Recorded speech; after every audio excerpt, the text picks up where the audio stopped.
What's up and welcome back. I'm John Stark from MyTheMovieGuy.com. My apologies in advance for me being cold, but this is Resonator. I have a hood up for blind people. I'm wearing a hoodie. It's a documentary that did well at South by Southwest and is floating around for awards consideration.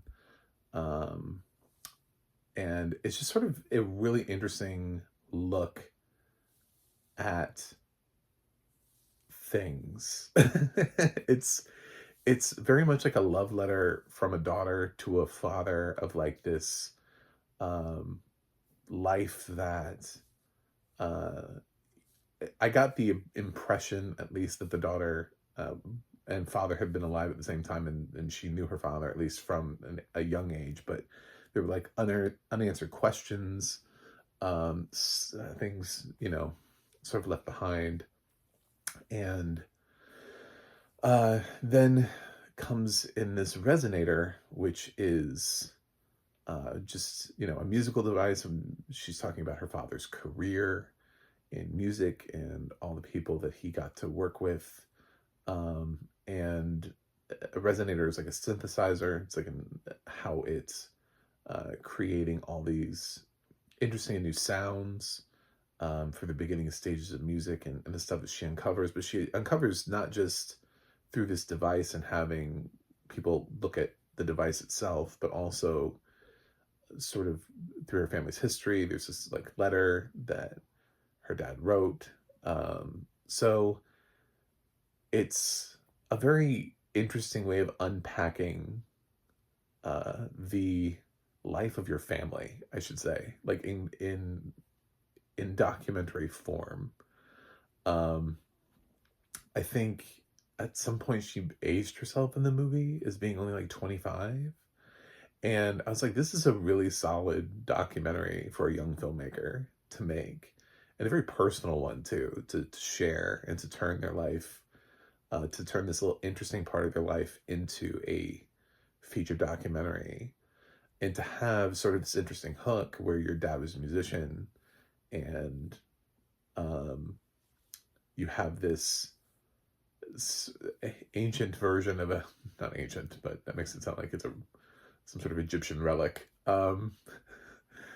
original form, I guess you could say, of a synthesizer. And the sort of the look at, the beginnings of this form of being able to work this into music, and how it's worked into music. And she mentions a lot of the artists and songs and stuff that her dad worked with. And it's an interesting perspective. It sort of reminds me of, um, in some ways, it reminded me of After Sun, in the way that we get sort of the experience seeing the adult version of her later, and she's like reflecting on life. And it feels like if that person was real and was making a documentary, about her father, and that sort of reflection at that stage in life of looking back on things and being like, what was going on back then? What was it that you were into? What was this thing? Let me try to understand you now as an adult. And I think that's fascinating. I sort of had the same thing in my own personal life with my dad. And so while I don't have the same need or drive to understand him in the same way, um, those that sort of stopped knowing one of our parents at a young age, there is sort of um, that level of wanting to maybe fill a hole or wanting to figure that out. And I can relate to that. And I think that's what Resonator is. It's one of those documentaries that happens to have sort of an interesting hook to it. Like, this is the story, instead of just somebody who's just trying to uncover the truth about their father, but their father wasn't anybody, didn't do anything, just was a guy. The documentary wouldn't be called Resonator, it's just called Dad or something, I don't know. But no, because it has this sort of interesting aspect to it, it makes it both like an educational experience, but also sort of this open uh, conversation on, um, you know, genealogy, history, where we come from, that kind of thing. Like, what am I anything like the person that I don't remember that well, you know? Um, so I liked it. I think this year there have been several documentaries that have reflected in ways much like Resonator. Unfortunately, it's at a time when the world is on fire, and I personally lean towards World on Fire documentaries, because it's an opportunity for filmmakers to go, "Hey, did you know this was happening?" Um, and not just like we still have, documentaries that are obviously about Ukraine. Like the last 2 years, we've given a documentary that has the winner for documentary feature has had something to do with the war in Ukraine, with 20 Days of Mariupol and Navalny being the last two winners. This year, we have more documentaries coming out of Ukraine, including like Porcelain War. We also have Gaza documentaries now. We have No Other Land. Um, we have documentaries to talk about historical moments that you may have forgotten, that are sort of like, hey, remember that time that a really bad thing happened? Soundtrack to a coup d'etat. Um, so it's and then some other documentaries, like there's always like a World War II documentary with the Commandant's Shadow. It was really good. There's sort of the precursor to the Gaza documentary with We Will Dance Again. There's We Did Bad Shit to Native Americans and Sugarcane, like fucking really bad shit to really fucking bad shit to, to Native Americans and Sugarcane. So yeah, it's just there's what the women are going through in Zarafki, Texas. So I look at this and I go, you made a solid documentary, and I appreciate you. You just need to understand that the world is on fire around you. And so if you're not picking up all the awards that you're not picking up, it doesn't necessarily mean that you are not a strong documentarian. It just means that the world around you is in chaos. And um, sometimes people pick up on that. Now, there are people who do avoid that because life is depressing and they don't want to watch those documentaries. And they'll pick up stuff like Resonator.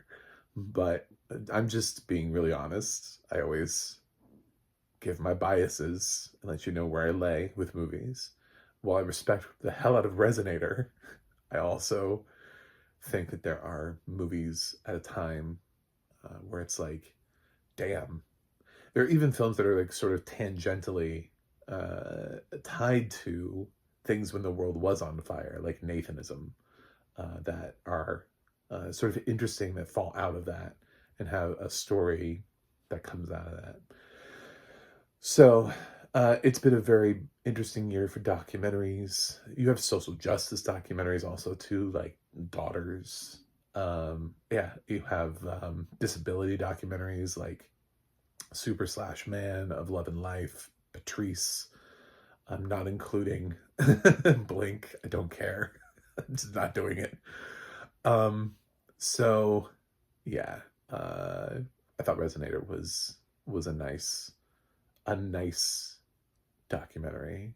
And if you have the opportunity to see it and you're at all interested in music, I would say go for it.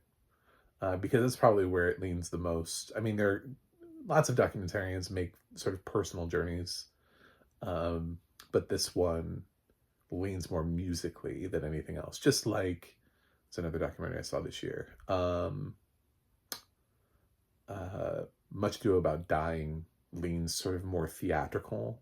So if you're interested more in like the theatrical arts, like acting, you might find a little bit more resonance in that. I use the word resonance in Resonator. Yeah, so check out Resonator. It did not have audio description. Most screeners don't. I literally forget sometimes now to just say, by the way, I didn't get audio description. Um, so this is just blind film critic stuff. I I don't know how much how much I was really missing here, because it does feel sort of like a personal diary, like a this is my life. But I would say I'm just gonna give it an A minus. I don't think that grade's gonna change. I would say please put audio description on it, but I wasn't really lost while watching Resonator because she keeps coming in and giving you her own thoughts, and that's what it feels like because it's very much from her perspective. It's more about it's more about learning what that is than anything else. Like her feelings as she's uncovering the truths about her life, or her dad's life, I should say. So, should it have audio description? Absolutely. But it's not like I'm gonna watch Resonator again just because they put audio description on it. Um, it's not gonna dramatically change for me. So that's it. Thanks for watching. Thanks for subscribing, and I will see you guys on the other side.